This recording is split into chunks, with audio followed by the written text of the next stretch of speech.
Hi guys, welcome back to my channel. Welcome back to another video.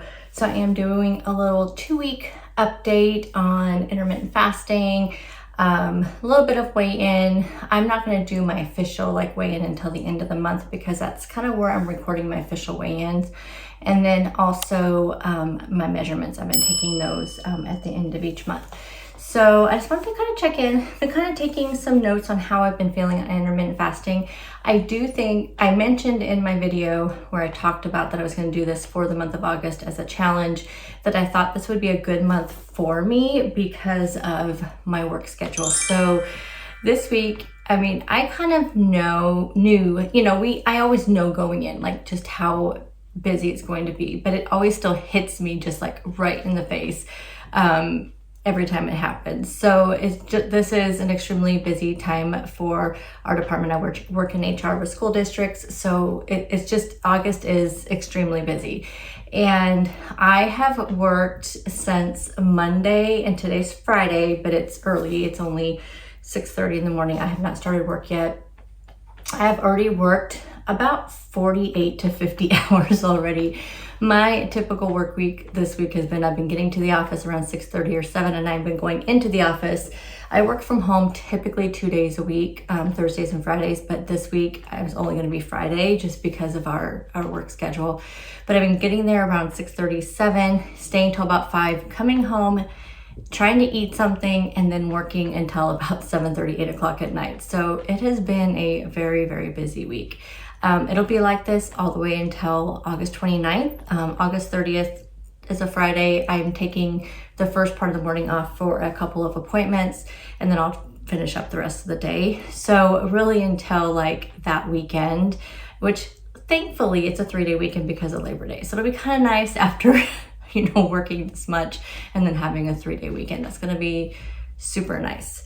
But so that's why I thought the intermittent fasting would work really well, because a lot of the morning time is where a lot of our day is getting kind of sucked up with having to travel to school districts or meetings, those kind of things. So my mind definitely is off of the fact that I am fasting.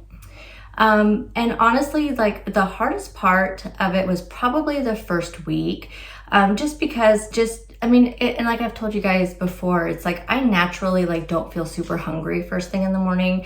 I always just used to just drink my greens and my burn, do my workout, and then I'd take my breakfast to work, and I would eat around 9 o'clock. So really stretching it out another 2 or 3 hours has not been that bad, but it's always that mental thing where you tell yourself you cannot have it, and that's when you want it. So it was probably only like that for like the first few days, maybe up to just the first week was where that really struggled. I don't have a lot of trouble with snacking in the evening on the weekdays. The weekends I do, only because I don't have like a structured scheduled day during the weekends. And that's why I super struggle with it. And I would have to tell you guys, I was super proud of myself that on, Friday nights, Saturday, Sunday, even though it was not structured, I did pretty dang good. Now, I'll tell you, last weekend, I had like the stomach bug really bad. I was really sick. I could not eat anything, couldn't drink anything. Everything made me nauseous. I had these really just pit in my stomach. It was just, the whole kind of stomach flu type thing. So I had that for like 3 days. So of course it really made it easy. I really did not want anything to eat. And then we started with this week. So this week was fairly easy for me.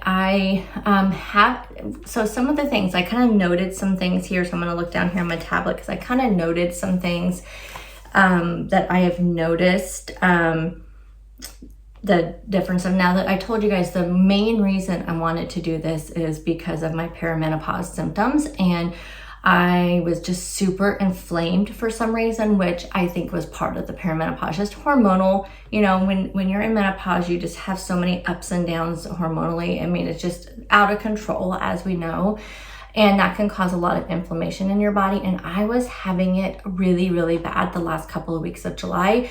despite the fact that I was doing all that walking, you know, I did in the month of July, I did a 30-day walking challenge, and I challenged myself to walk at least 30 minutes every single day, which I did. So I think there's a couple days I didn't because I did hurt my knee when I went to the coast. But regardless of that, the inflammation was so bad, and that could have been related to me re-injuring my knee.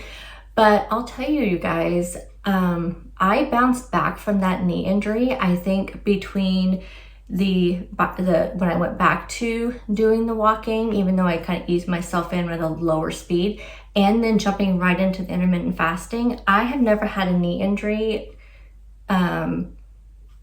bounce back so quickly. And I think just between those two things, it really helped. My inflammation is all but gone. I was having just really bad bloating, and just my legs were super inflamed. Where like my jeans just felt so tight. I would be at work. It wasn't as bad at my office because my desk sits really low and I can put my feet up on like a little stool, and that seemed to help a little bit. But when I'd be at home, especially working here at my desk over here, just the way that my chair sits, I should have just, I don't really have anything to put my feet up on, but I could have probably figured something out. But I would feel like my jeans felt so tight where I had to go change into leggings, which since I was home, it was not a big deal. But they weren't tight like in the stomach, it was only in the legs. And that is gone. Like that is completely gone. And I've not changed anything except for the intermittent fasting. I have not included any more water. I have not, I usually do pretty well with my water anyway. And it's not like I increased my water. I didn't really change anything that I was eating. It was just the fasting. So that inflammation, and that is one of the benefits they say of intermittent fasting, is less inflammation. And I'll tell you guys, it just blew my mind. The other thing, and this especially happens on the weekends, when again, I don't have a structured schedule and I'm a lot more idle than I am during the week. But it does happen during the week, especially when I'm at work and you're just kind of in that, after lunch. So like that 2 o'clock to 4 o'clock time period, I used to get super snacky and craving things I normally don't crave. Y'all know I'm not like a sweet craving person, but between that time period, I just wanted like something sweet and salty. That was my thing. I am normally a very savory, like potato chips. Those are things I can't keep in my house, crackers, those kind of things. That's what I have to usually be very mindful of. But almost daily between that 2 and 4 period, I would just start craving things like crazy. And when I would look things up about that, one, it could be hormonal. 2, though, it can have to do with your blood sugar. So when you just eat a regular diet, your blood sugar, and not everybody, this is going to be, everybody is, of course, your own body is so unique to all of these things that I am talking about. But it's, your blood sugar spikes and lowers and things like that throughout the day can affect you craving certain foods and stuff. And that seemed to be happening between those 2 periods of the day. And it also could have been related to the fact of maybe my cortisol hormone spiking because it's super busy at work, those types of things. But my cravings, any cravings, are virtually gone with this fasting. It just really blows my mind. It's like to the point where I feel like I'm having to tell myself I need to eat. And there was most days of the fasting so far have been a little bit lower calorie than I would like to see. And I don't know if that's what's affecting the scale. I had maybe like 2 days where I hit around 1,400 calories, which I think between 1,400 to 1,600 is a good amount of calories with my activity level. But I could barely hit 1,000 to 1,200 calories with the way things have been going the last 2 weeks. And I don't feel like that's very healthy, but I'm just listening to my body, but I'm just not having those cravings. So, I do feel like I could up the portions of my meals if I'm finding myself not snacking. And if that's going to be the case, maybe I need to be more mindful of that, because I've been kind of trying to keep my meals just at like portion levels and then having snacks I can eat throughout that eating window, but I was not eating my snacks. And so maybe I need to increase my, meal portion size. But between the less inflammation, the less cravings, and then the other thing, so typically when I am having these super busy weeks, I mean, like I said, by the end of today, I would have worked close to 60 hours this week. That's a lot. And that's not counting any emails and stuff that I answered over the weekend. So that's a lot. Typically when I get like that, my brain I feel just like my brain is so full. I feel like I can't function. That's the other part with perimenopause. I've had really bad brain fog, which doesn't help that I have hypothyroidism too, which that also causes brain fog. But typically when my medication is working and my levels are in a healthy range with my thyroid, the brain fog is the first thing that goes, that's like my first symptom that completely goes away.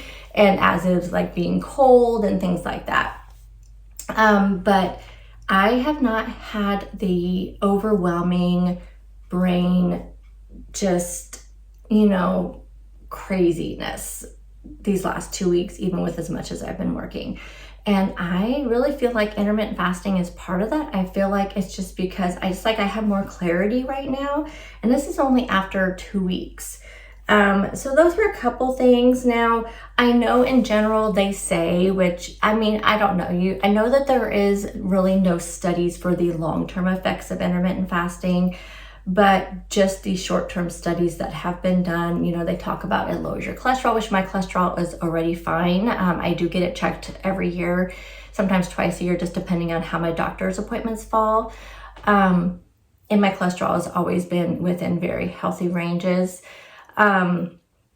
They say it lowers your blood pressure, which I have had spikes of higher blood pressure. And that really kind of started with menopause as well.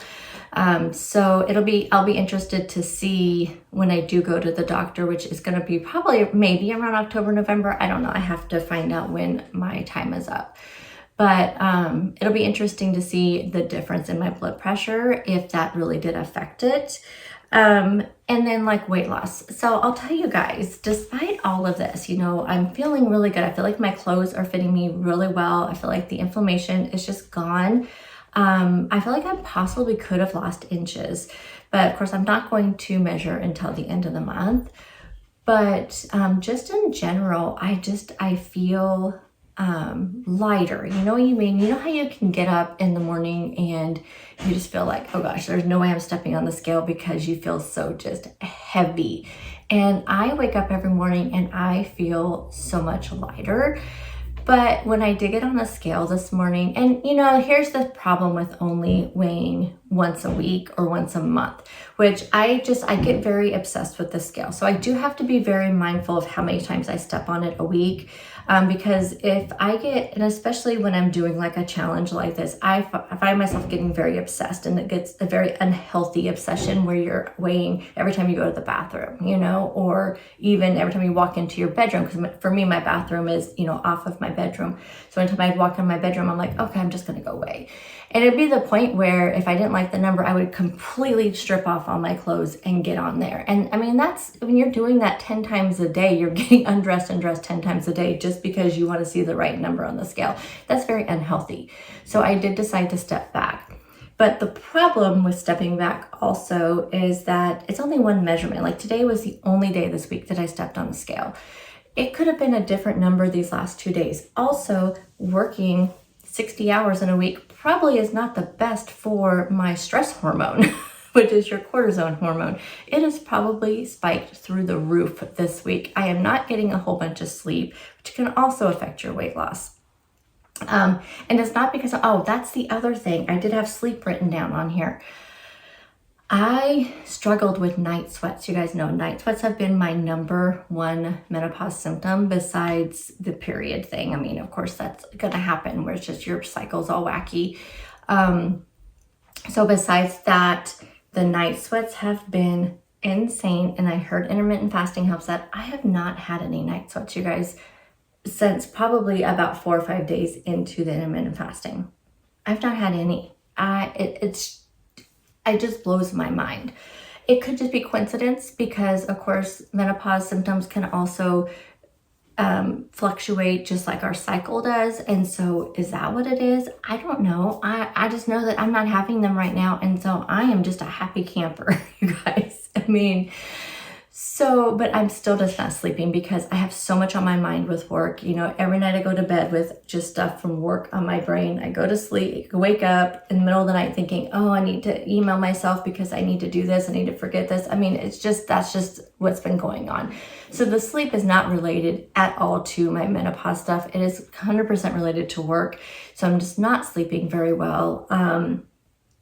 So that can have to do with the weight loss too, because I am up 1.4 pounds than where I was the last time I weighed, which was at the end of July. So, I mean, it is what it is. I mean, but the thing is though, overall, I'm feeling really good. Like I said, I'm feeling like my clothes are fitting so much better because all that inflammation is gone. I'm still doing my walking every day despite being just super overwhelmed and tired. I'm doing all the healthy things, you know. I feel like even though like the scale's not cooperating, which it could just be completely, could be menopause as well. I mean, it could be a number of factors. And I know there's so many people out there that are losing weight on menopause. So many people out there, you know, I see these videos. I've actually kind of stepped away a little bit from watching some YouTube videos just because I'm feeling like I'm a failure and being very discouraged feeling, because been seeing more and more, and I guess it's just because of the stuff that I watch and I like, and however the algorithm works on YouTube. But I'm finding myself like not being able to watch videos where it's like how to lose weight while you're on menopause. You know, you can lose weight on menopause. Yes, anybody can lose weight. But for some reason, my body during this change in my life right now is just ebbs and flows. I've had very good success since January. I've lost 30 pounds as of between January and the end of July. I am very happy with that because last year and the year before, where I really started hitting the perimenopause, I gained the year before. Last year, I just maintained all year. So to lose 30 pounds, I'm already ahead of the game. So I'm not disappointed.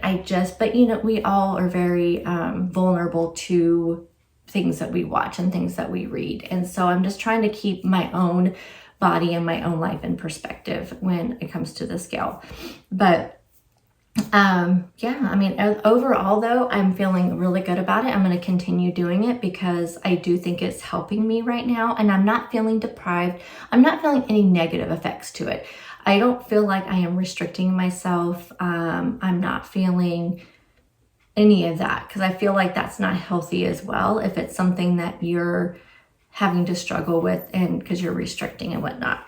My normal kind of day, what I've been doing, and I kind of fell into a really good routine with breaking my fast and whatnot. Typically, I have been ending my day around 6:30, and that I just haven't been, I mean, maybe 1 or 2 times, 3 times, I've had like a yogurt bowl after dinner just because it just sounded really good, and I really like this granola I have right now, and it's just, you know, I mean, just more just wanting it, and but not really like in the craving sense. It's just that, you know, it's really good and I just want to end my day with it. So I've had just dessert a few times, but even then it's only stretched me to about 7 o'clock. So the typical days I've been breaking my fast then anywhere between 11:30 and 12. So I've been doing about anywhere between 16 to 18 hour fast every day. And my routine I'm really liking right now to break my fast is to do my Motivate greens. And you guys know I love the Motivate greens. This one's the peach. It's not my favorite. I do have a whole unopened one that they sent me, but I do purchase this every single month. I purchase the tangerine flavored one, but because I am an affiliate, they do send me products periodically to share with you guys. And then this is the Motivate Burn. So I just mix these two together. The Motivate Burn just really helps with my energy and my good mood.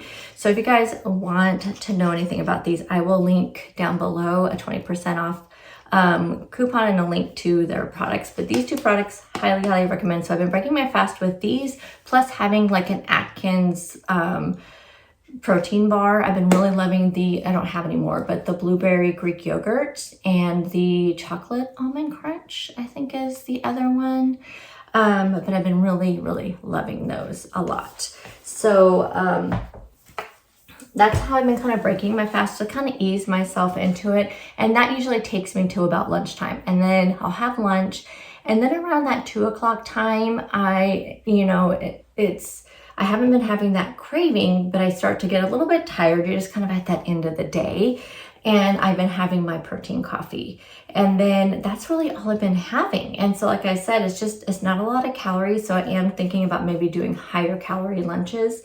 And then dinner time. Dinner has been kind of a struggle this week because I have been so busy. So I do think I'm going to focus this next week meal prep on maybe prepping some dinners. I think that needs to be my number one thing. With as busy as I am, I just don't want to come home and cook.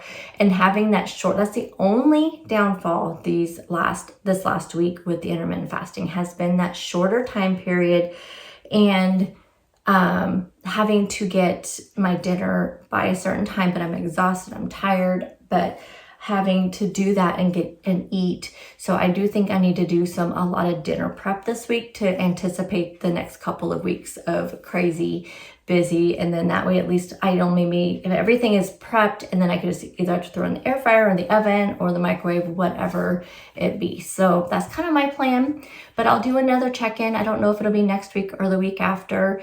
But I'll do another check-in. And then of course, though, at the very end of the month, I will do a complete weigh-in measurements, and then let you know if I do plan to continue on intermittent fasting permanently, or maybe do it for another month, but I'll give you guys updates on all of that. So I'll see you guys in the next video. Bye guys.